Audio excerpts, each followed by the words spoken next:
Ini ndakanga ndichidanana nemukadzi wemunhu. Zvino ndakazomusiya ndava kuona kuti zvandiri kuita zvakaipa. Apawo murume wake ishamwari yangu.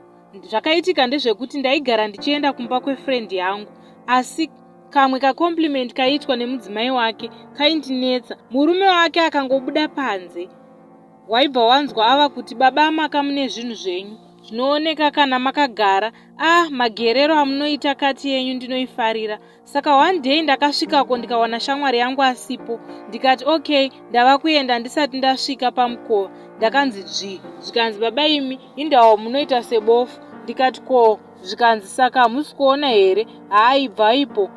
Achitondisaidzira ruoko musiketi yake. Apa ruoko rwakabata mutrauzi mangu. Ndikazvifunga ndinonzwa kusvotwa nekuzvishora pamwe nekuzvinyarira kuti but nekudiwa kwandinoitwa nemudzimai wangu nezvaanondiitira ndakapindwa nemweyai, and friend yangu respects me and my wife zvekuti ndombofunga kumuudza ini. Ndokumbira ruregerero mukadzi wake, ndamumaka zvisingaiti. Ndakamuudza nezuro kuti ukangoramba uchiita unhu hwako murume wako ndomuudza. Hama dzangu ndoitawo zvekuita sei pakadaro. Ndakugara ndine homework yangu ndega. Mukadzi wangu ndakumuudza ini vedu wei.